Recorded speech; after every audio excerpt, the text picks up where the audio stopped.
You're about to hear about the night Susie Bennett realized that locking a building doesn't mean you're leaving it empty.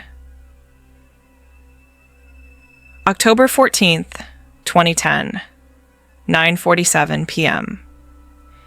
Susie turned the key in the lock at the Ridgewood Community Center, a routine she'd performed hundreds of times as the evening facilities manager. 30 seconds to exit before the motion sensors armed. She made it out with time to spare, but by midnight, her phone started ringing, and it didn't stop. 34 p.m. Ms. Bennett, we've detected movement in Zone 3, the main assembly hall. She told them it was a glitch. Reset it. 1:16 a.m. Zone 5, basement level. Motion detected. She didn't answer. 3:03 a.m. 4 calls in rapid succession. The operator's voice had lost its professional calm. Your facility is showing simultaneous alerts across multiple zones. This pattern is unusual, as if something is moving through multiple areas at once. When Susie drove back at dawn, every door was still locked, every window intact. The security footage showed her leaving alone at 9:47 p.m. But it also showed something else. Distortions in the frame, shadows with no source, doors opening and closing on their own. The system was functioning perfectly. It was detecting exactly what it was designed to detect: human-sized movement. The question nobody could answer was simple and terrifying. If Susie was the last one out, what was moving inside? Hit that subscribe button, because this story gets so much worse before it gets better. Ridgewood, Pennsylvania was the kind of town where everyone knew the community center's Wi-Fi password and nobody locked their car doors. Population 4,200. 3 churches, 2 diners, 1 stoplight that blinked yellow after 10 p.m. The Ridgewood Community Center sat on Maple Street, a squat brick building erected in 1962, smelling perpetually of floor wax and burnt coffee. It hosted everything: Girl Scout meetings, tax preparation seminars, the occasional wedding reception for couples on a budget. Susie Bennett had worked there for 11 years as the evening facilities manager, a job that paid $14 an hour and required exactly 2 skills: patience with the elderly yoga class and tolerance for the building's temperamental heating system. Susie was methodical, former elementary school teacher, divorced, 2 grown sons in Pittsburgh. She wore reading glasses on a beaded chain and kept her silver-streaked hair in a practical bob. Colleagues described her as pleasantly unremarkable, the kind of person you'd trust with your house keys, but forget to invite to parties. She lived 4 blocks from the center in a yellow ranch house with a garden she actually weeded. Her life operated on predictable loops: work, grocery store, Wednesday night book club, Sunday service at St. Mark's Episcopal. The building she managed was equally predictable. Built in the early 60s during a wave of civic optimism, it featured that unmistakable mid-century institutional architecture: cinder block walls, linoleum floors in nauseating patterns, acoustic tile ceilings that sagged slightly in the corners. The main assembly hall could seat 200 in folding chairs. The basement housed storage closets crammed with decades of forgotten Christmas decorations and folding tables with unreliable legs. October 14th, 2010, was a Thursday. Susie's shift began at 3 p.m., supervising the after-school program that ended at 6. Then came the evening's single booking, a retirement planning seminar that wrapped up early when the presenter's PowerPoint crashed. By 9:30 p.m., the last attendee had shuffled out. Susie began her closing routine, a ritual so ingrained she could perform it half asleep. She walked the perimeter, checking that windows were latched. She emptied the industrial coffee maker in the kitchenette, wiping down counters that were already clean. She confirmed the thermostat was set to 58 degrees for overnight. She descended to the basement, a space she privately disliked for reasons she couldn't articulate. Something about the fluorescent lights that flickered before stabilizing, the way sounds echoed differently down there. Storage closets, locked.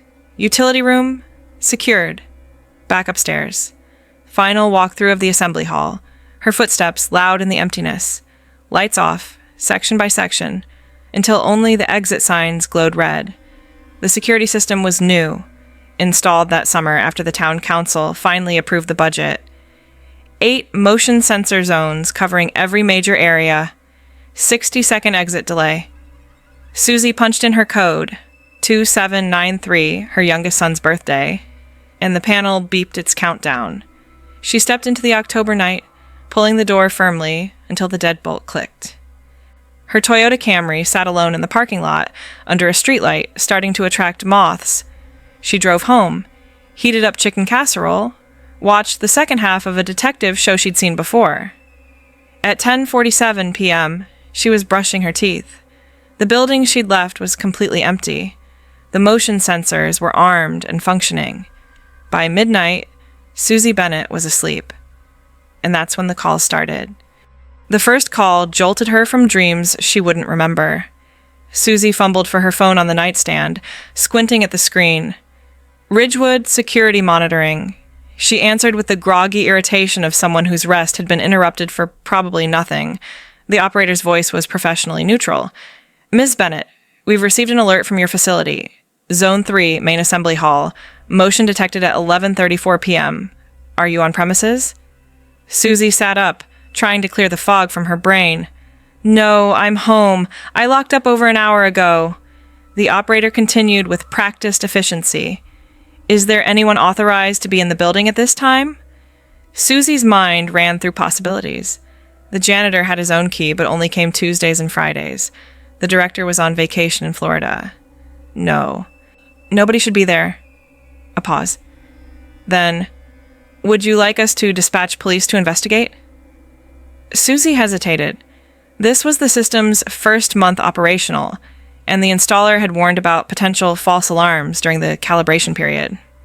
Oversensitive sensors triggered by temperature fluctuations, he'd explained, or even large insects near the detectors. She'd already dealt with 2 false alarms in September, both in the middle of the day, both embarrassing wastes of the police department's time. Chief Walters had been polite about it, but she'd sensed his annoyance.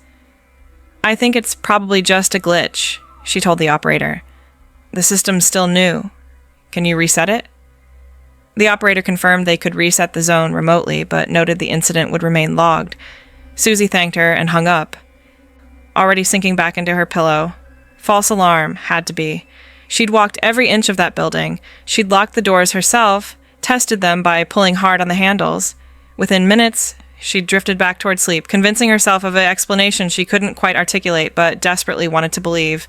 At 1:16 a.m., her phone rang again.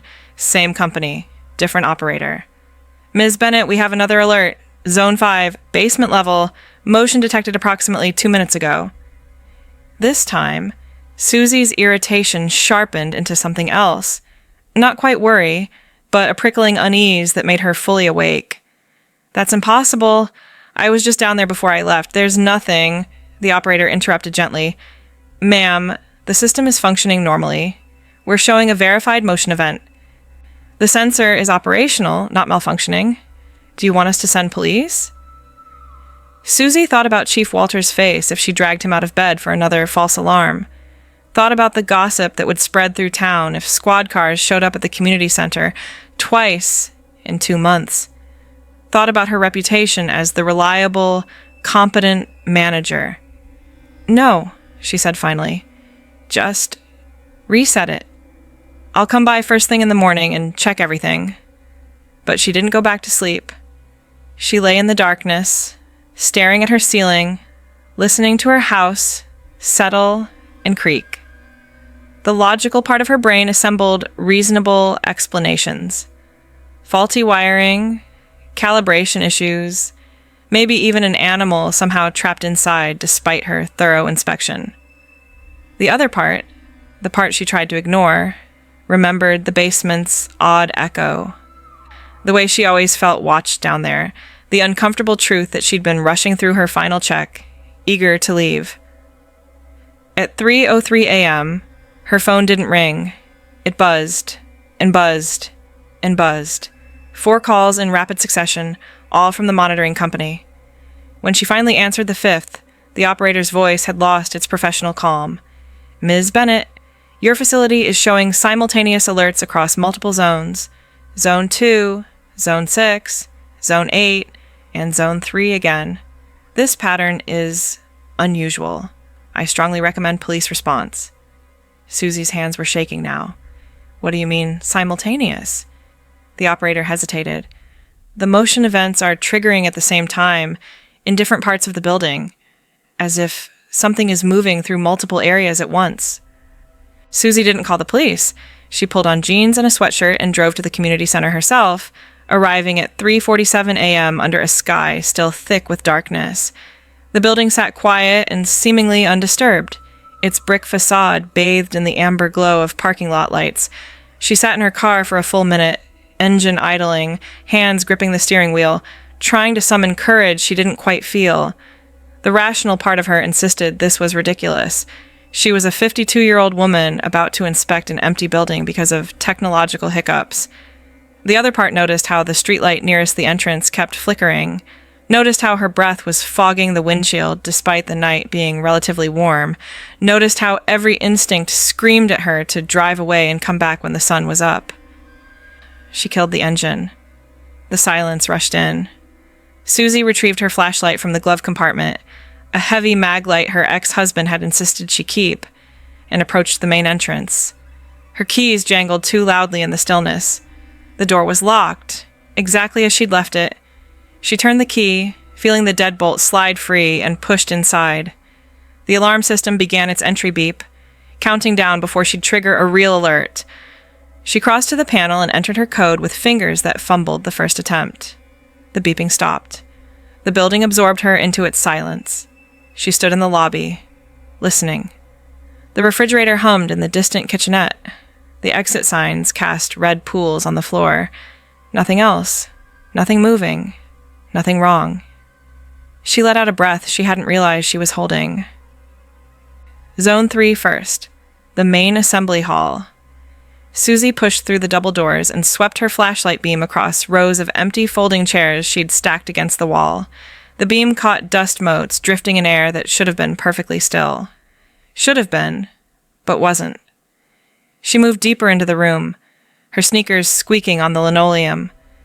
The stage at the far end sat empty, except for the podium and the retired American flag on its stand. Everything normal, everything exactly where it belonged. So why did the room feel different? Why did the air taste metallic on her tongue? She checked the motion sensor mounted in the corner, a small white box with its blinking green light that indicated normal operation. No damage, no obvious malfunction.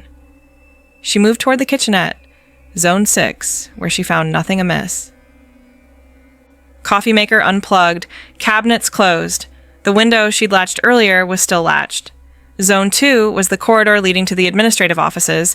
Zone 8 was the north restroom cluster. She checked both, finding locked doors and empty spaces, and that same inexplicable wrongness she couldn't name. A feeling like walking into a room where an argument had just ended, where tension still contaminated the air. The basement was last. Zone 5.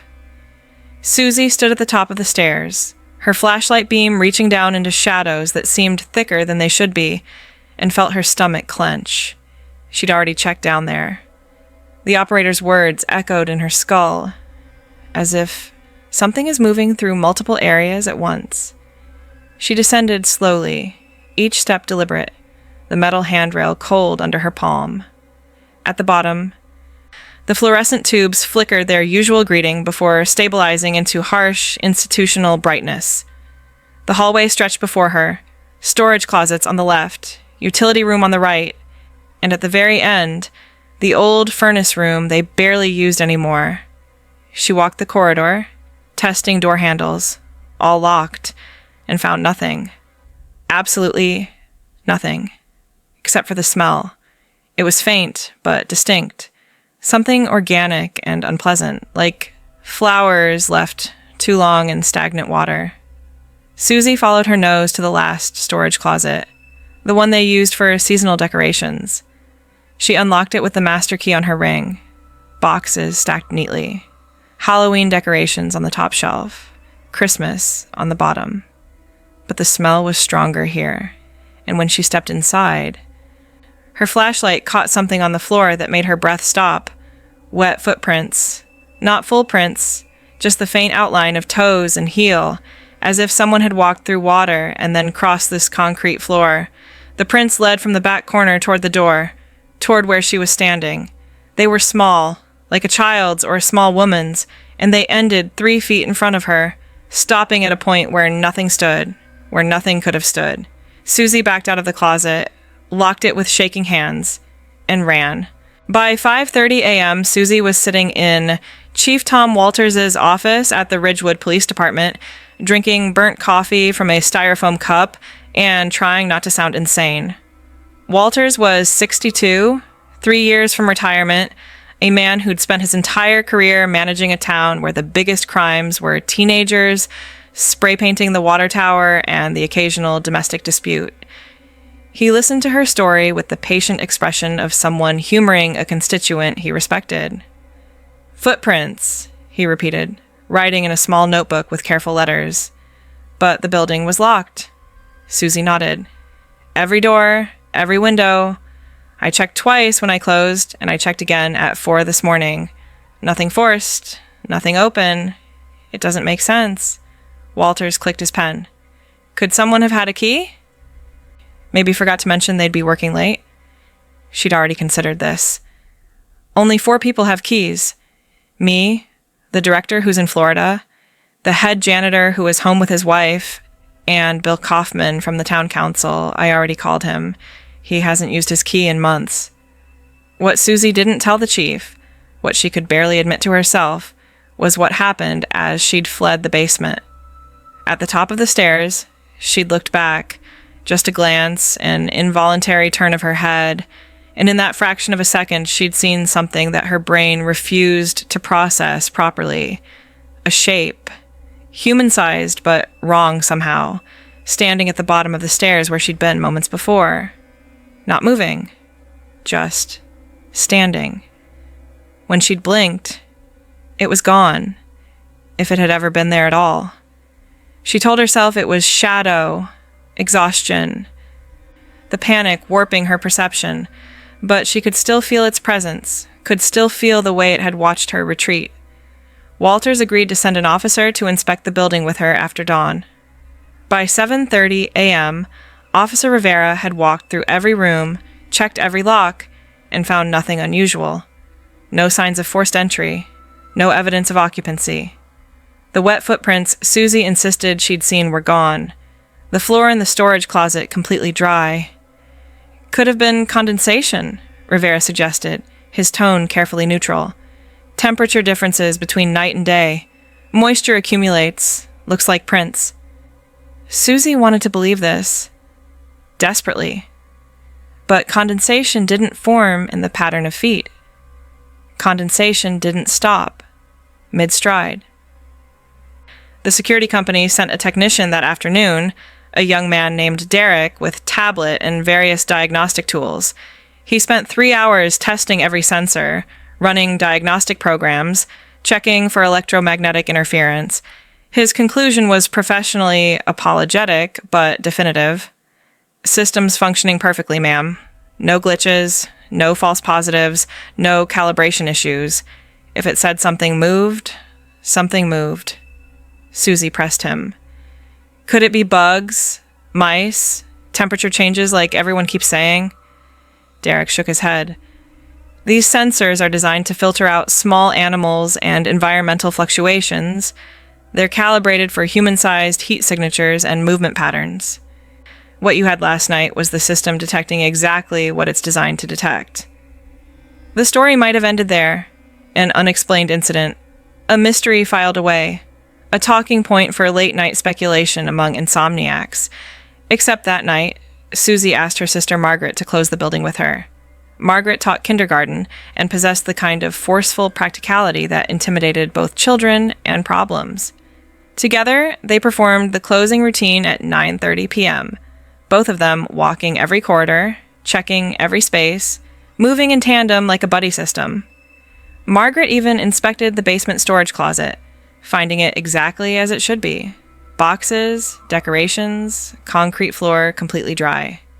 They armed the system together and left together, watching each other lock the door. They sat in Margaret's car in the parking lot until 10 p.m. watching the building, seeing nothing. Then they drove to Margaret's house 3 blocks away, where Susie would spend the night. The security company called it 11:42 p.m., Zone 3 and Zone 5, simultaneous motion detection. This time, Susie didn't go back. And this time, she realized with cold certainty there was no rational explanation left to believe in.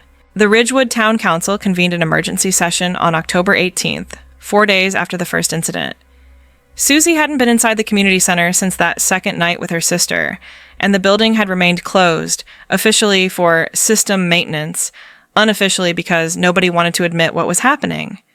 The meeting room was packed with 27 concerned citizens and local officials trying to solve a problem that defied municipal procedure. Bill Kaufman, council president and owner of Ridgewood Hardware, chaired the discussion with the uncomfortable air of a man accustomed to debating snowplow schedules and now forced to address the potentially supernatural. "Let's focus on facts," Kaufman insisted, shuffling papers he hadn't read.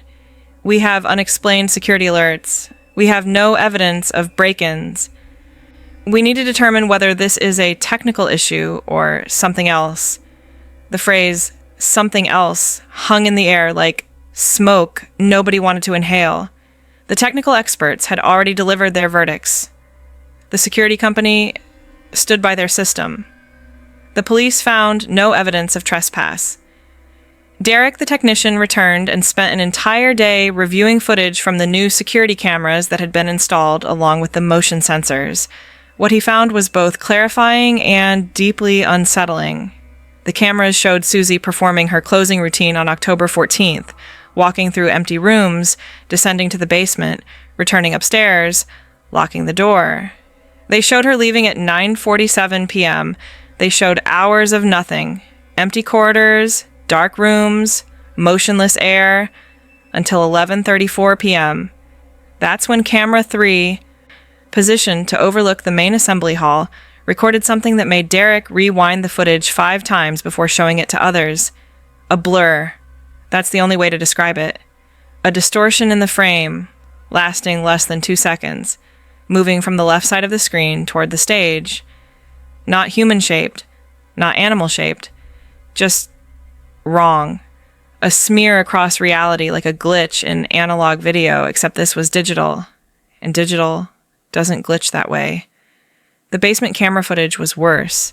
At 1:16 a.m., the frame showed the corridor of storage closets. For 3 seconds, nothing. Then the image pixelated, breaking into blocks of corrupted data, and when it resolved, the door to the seasonal decoration closet, the closet Susie had locked, the closet that had been locked when police checked, was standing open. The camera continued recording for 30 minutes. Nothing entered or exited the closet, but at 1:43 a.m., the door slowly, silently swung closed.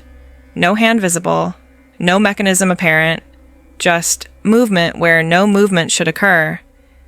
Derek enhanced the footage, analyzed the frames, and found something else that made the council meeting fall into uncomfortable silence. In the moment before the door closed, there was a shadow on the corridor wall. A shadow cast by something not visible in the frame. A shadow roughly the size and shape of a small person, standing just inside the closet, looking out.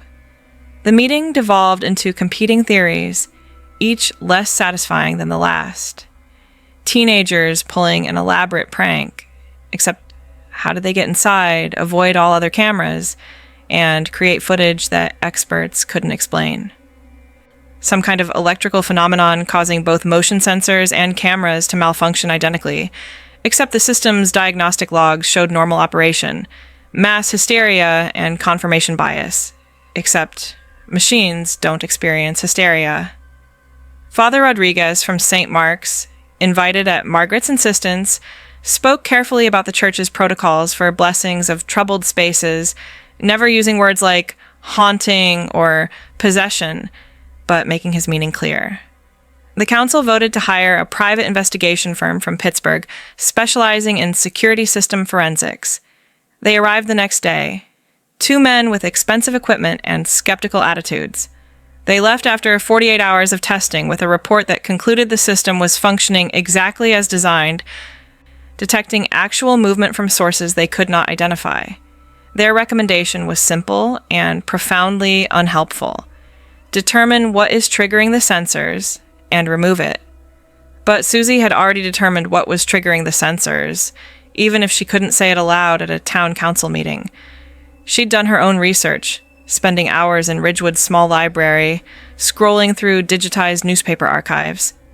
The community center, she learned, had been built on the site of the town's original schoolhouse, a one-room building dating to 1887 that had burned in 1922. 7 children died in that fire. Most escaped, but the youngest students, 6 girls aged 6 to 9, were trapped in the basement cloakroom where they'd been sent to retrieve their coats, not knowing the stairway above them had become an inferno. Their names were recorded in the memorial: Emma Frost, age 6, Dorothy Walsh, 7, Caroline Pierce, 7, Judith Crane, 8, Helen Bradford, 9, Ruth Morrison, 9. The memorial stone stood in the town cemetery. Susie visited it on October 21st, standing among the autumn leaves, reading names carved into granite 98 years ago. The smallest footprints she'd seen in the storage closet would have fit a 6-year-old. The smell of flowers and stagnant water would have been the smell of charred cloth and trapped smoke, fading over decades, but never quite gone. The Ridgewood Community Center never reopened as a community center. The town council, unable to resolve the situation and unwilling to publicly acknowledge what couldn't be rationally explained, voted in November 2010 to permanently close the facility due to structural concerns requiring extensive renovation. It was a lie everyone accepted because the truth was impossible to file in triplicate. The building sat empty for 8 months before being sold to a local church group for $1, with the explicit understanding that they would gut and completely renovate the interior. The new owners hired a priest to bless the space before construction began. Workers reported no unusual occurrences during the renovation, though several mentioned feeling uncomfortable in the basement and requesting to work in pairs. The final building bore little resemblance to the original community center. New walls, new floors, new everything. It now operates as a youth ministry center. No motion sensors, no security cameras, nothing to document what might move through its rooms at night. Susie Bennett never returned to facilities management. She took early retirement from the town's employment and now works part-time at her church's bookstore, a job that requires no closing shifts, no empty buildings, no keys to lock.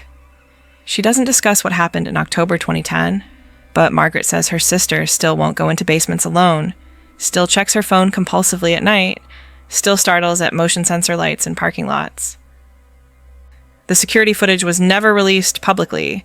The town council buried it in confidential files, but Derek the technician made copies before the system was dismantled. He showed it once to a friend who worked in video forensics, someone with 20 years of experience analyzing footage for court cases. The friend's analysis was brief. "I don't know what that is. I don't know how it was recorded. But I can tell you with certainty it wasn't edited, it wasn't faked, and it shouldn't exist."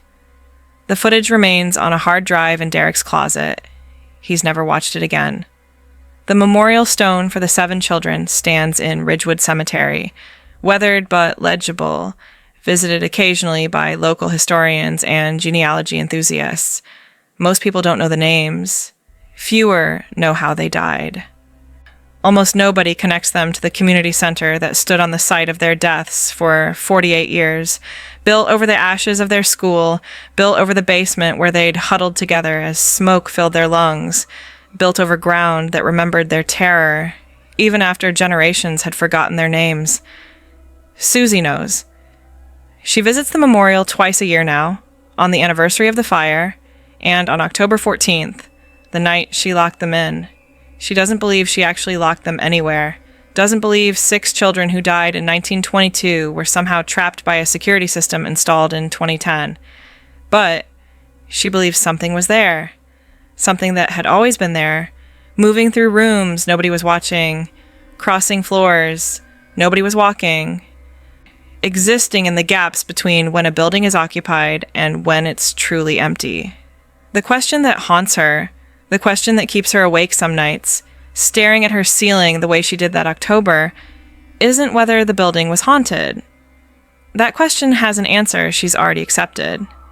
The question is simpler and somehow more disturbing. How many other buildings do we lock every night without knowing what we're locking inside? How many other spaces do we walk through, convinced of their emptiness, never seeing what shares them with us? How many other places remember what happened within their walls, remember with more than wood and brick, remember with something that moves and watches and waits for someone to finally notice? Susie locked the Ridgewood Community Center at 9:47 p.m. on October 14th, 2010. But what she locked in had been there long before she turned the key. It had been there when the last hammer struck during construction in 1962. It had been there in the ashes of 1922. It had been there in the dark of that basement cloakroom with 6 small girls, in the moment when they realized the smoke was too thick and the door was too far and nobody was coming to save them. Some buildings remember, and some memories don't need the living to keep them alive. They just need someone, eventually, to lock the door and arm the system and walk away, confident in the emptiness they've left behind. That's when the motion sensors start to trigger. That's when the cameras capture shadows with no source.